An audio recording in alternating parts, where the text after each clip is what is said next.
What up, gang? Carolina Jackpot time coming at you on Sunday morning. It means it's October 1st, 2023. Not going to beat around the bush.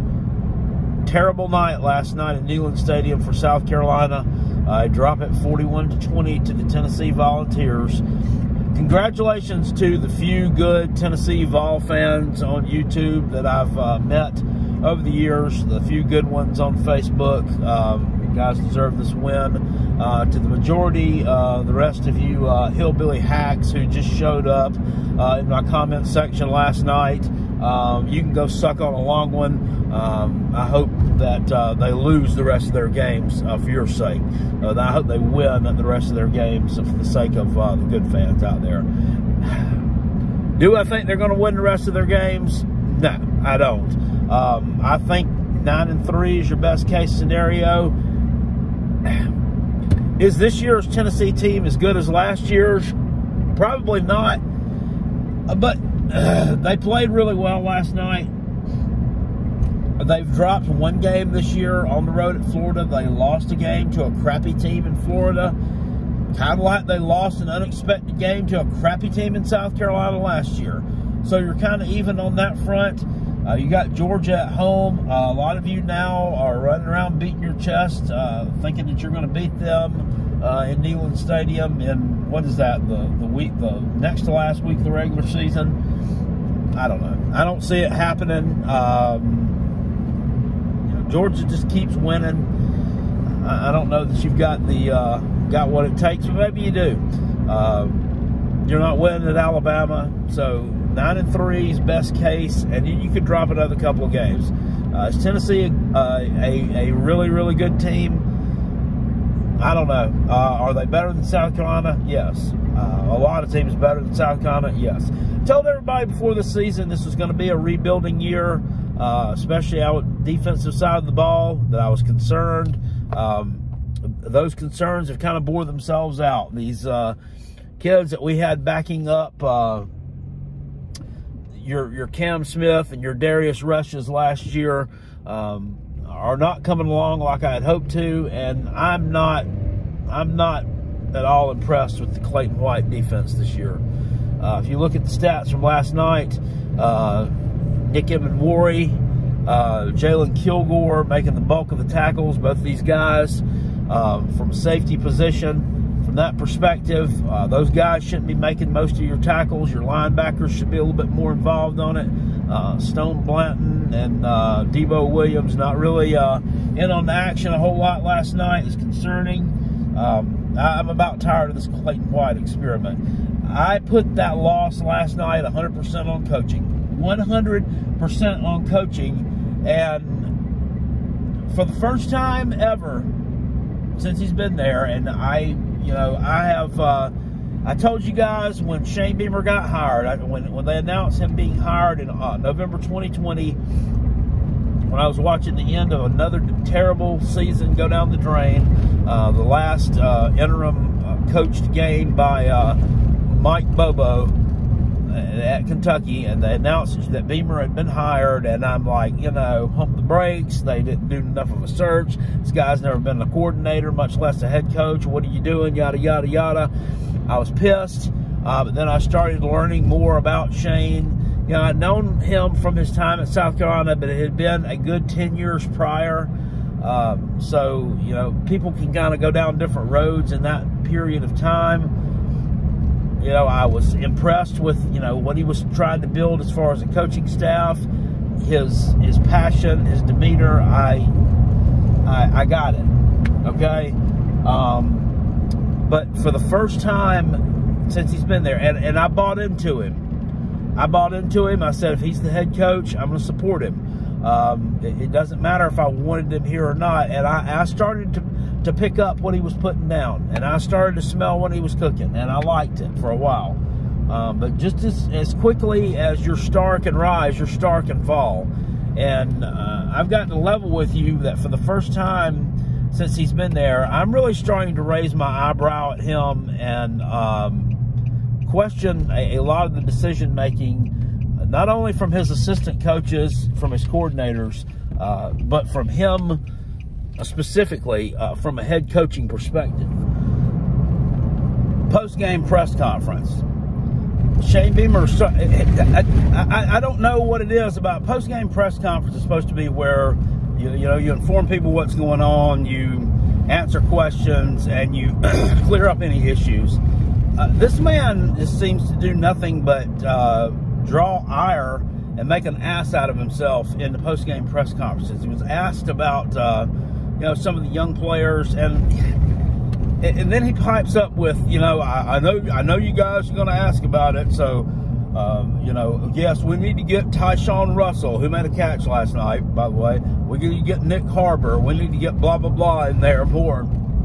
Okay, you do, right? Nick Harbor came here as a 5-star elite athlete. Why has he not seen the field, except for some garbage time against Furman? Why are we doing this? Why are we keeping the better players on the bench? Oh, well, he's got to still learn. He's got to learn the role. He's got to learn what he's doing out here. I mean, we're 6 weeks into the season already, and you guys haven't been able to teach him what his role is yet? That's very concerning. That's very concerning. You have idiot Gamecock fans over on Twitter telling these guys to go jump in the transfer portal. It's just an absolutely toxic fan base at times with a toxic situation, and you do nothing to help it out. You are the head coach. You're the head football coach. Why don't you make the decisions to put them in the damn game if you want them put in the game? Why are you questioning the fact that they weren't put in the game and telling everybody that you need to put them in the game more? It makes no sense. I quite frankly have never seen anything like it. At least Will Muschamp was a certifiable dumbass, and we knew he was a dumbass, and he knew he was a dumbass, but at least he defended himself. You're not even defending yourself. You're letting the world know that you're dumb, and you don't know what you're doing. Shane Beamer and Florida coach, them Sunbelt Billy Napier, are like one and the same. They're 1A and 1B, 2 peas in a pod. I don't think either one of them knows what they're doing.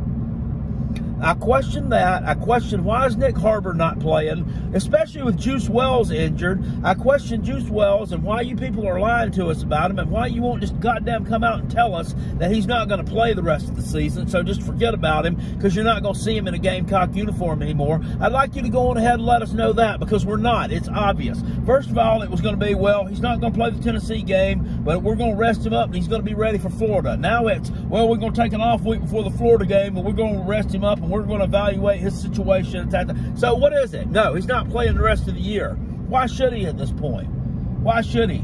Just to risk some more injury to his foot so he can't have an NFL career period? Guys should just take the rest of the season off. I mean, it's a lost season right now. There's nothing that you can do to salvage it. We got Gamecock people on Twitter, the Spurs Up Show dude talking about 7-5 for a regular season. Get off of it. I told you all before the season started my prediction was 6-6. I've downgraded my prediction. It's 5-7. They've won 2 games so far. You're going to beat Jacksonville State, you're going to beat Vanderbilt, and you're going to beat a combination of either Florida, a Kentucky, or maybe a Missouri.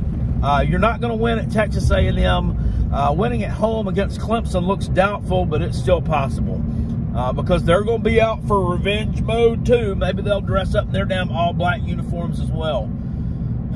I swear. I want to know answers to that. I want to know why Mario Anderson only had why the rotation in series between him, who can run the ball, between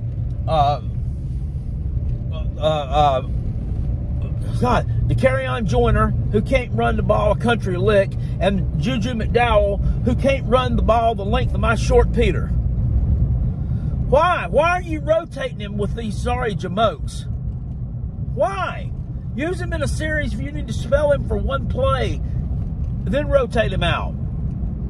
It's just dumb. It makes no sense why you don't use the best players. Why won't you use the best guys that we have at every position? How long? It took you 4 weeks to discover that Mario Anderson was even on the roster. And then he breaks off this big run last night. You can tell on looking at the guy's eyes, he's a dog, and he wants the damn football again. And then I don't even think he saw the field again the rest of the night. Maybe he did. I want to know what is wrong with the offensive line, too. I want to know why that unit is so horrendous. Why are they so bad? You know, I make a joke out of it during my live streams. I get kind of mad at them, and I'm halfway being serious, and I'm halfway not, saying that they're a little bit feminine, kind of bitch-made bitches, not wanting to block anybody, kind of scared of contact. I don't believe that, though. I cannot believe that assimilation of men that have very large bodies, very large frames, and have played the position in high school, that are very strong and can beat down most any man walking the face of God's green earth, are scared to block. It's coaching, it's technique, it's footwork. There is a disconnect somewhere. South Carolina's offensive line has not been good since Eric Wolford left Columbia 3 years ago to go to Kentucky. Why can't we back the Brinks truck up to the damn door and hire people who are competent and know what the hell they're doing to coach this football team and coach these guys? Stop settling for second best. Stop hiring garbage coaches and garbage assistants. Oh, you'll pump all the money you can into the women's basketball program. You'll pump all the money you can into baseball. You'll give a shitty baseball coach contract extensions that he don't deserve when he loses. He lost 8 SEC series in a row this year, I think it was. Maybe I'm exaggerating. He did 1 year. His whole entire season fell apart in the months of April and May this year. What do? Instead of firing him, you go out and you give him an extension. Okay, we're going to do that. We're going to spend our money on extensions for some jamoke like that, but we're not going to go out and hire some competent coaches for this football team. Football is what makes you money. Football is what puts you on the map. Football is what people care about. I'm tired of having a terrible football team and having zero accountability in the athletic department for the crappy hires that they make. Clayton White's not any good. The offensive line coach is not any good. I'm starting to think that Shane Beamer's not any good because he's the one who's heading up the whole thing. And I'm really starting to think that he doesn't know what he's doing. In fact, I'm pretty sure he doesn't know what he's doing. But at least if he had some competent coordinators, you could make a semi-Dabo situation, like a Dabo Jr. situation where you've got some people that can bail him out. You see what's happening right now with Dabo when he doesn't have competent coordinators. He fucking stubs his toe, and he's not worth a damn. And don't let the goody two-shoes beat little old Clemson victory yesterday over Syracuse on the road fool you. They're not any good. They're not. That was a little old Clemson victory yesterday where they get mad because people are talking down about them because they fell out of the top 25 and they've disrespected Clemson. And so now they're going to go out there and they're going to lay the smack down on some piss-poor ACC team that nobody cares about. That's exactly what that was yesterday. I am really frustrated with this football team right now. I'm frustrated with South Carolina Gamecock football in general. I mean, what direction are you heading in? What do you want to be? Do you want to be successful? Because I'm going to tell you what, Oklahoma and Texas are coming in. They're not going to make anything any more easier on the rest of the conference. And you guess what? These other programs are going to elevate their game because those two are coming in. You can already see it. You can already see that Mizzou's elevated their game. Yeah, I think they're a few plays away from being not real great either, but they're a hell of a lot better than we are right now. I know they hadn't played anybody, but you have played somebody. You've played tough competition. North Carolina's a good team. And I was kind of, like, why are we playing this game to open up the season with? Why can't we be opening the season up with a tomato can? Well, in retrospect, playing a team like that to open up the season that's actually a valid football team can expose your weaknesses. And expose our weaknesses they did. So guess what? What do? You go out and you don't do anything to fix your weaknesses. We thought you'd fix your offensive line issues, and to my fault, I thought you had fixed your offensive line issues too. Apparently, Mississippi State is just not a very good team. I thought that victory over Mississippi State last week was worth a little bit more than what it was. We saw what happened to them last night. They got absolutely bludgeoned by a below-average Alabama team at home. If there's any Alabama fans here, I'm not talking smack about Alabama. I'm telling you, you're below average. But in the realm of Alabama teams over the past 15 years under Nick Saban, that is a below-average Alabama team right now.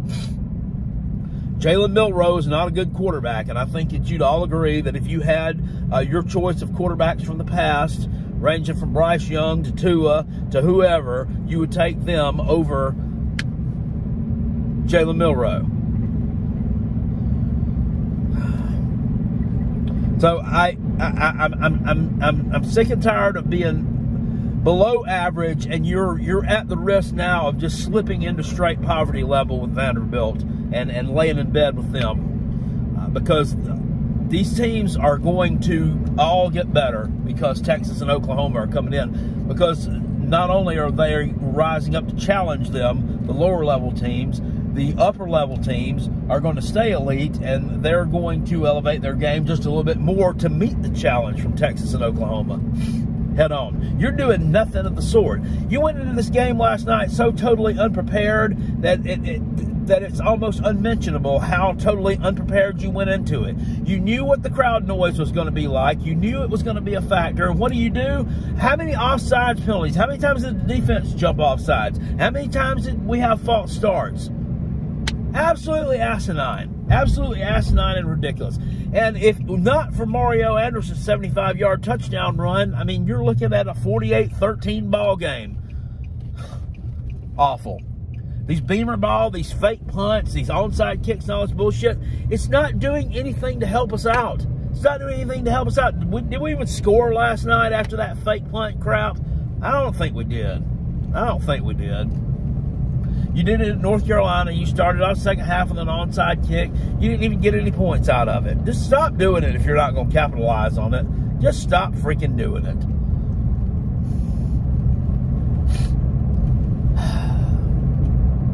I don't know what else to say. I really can't even talk anymore about that game last night.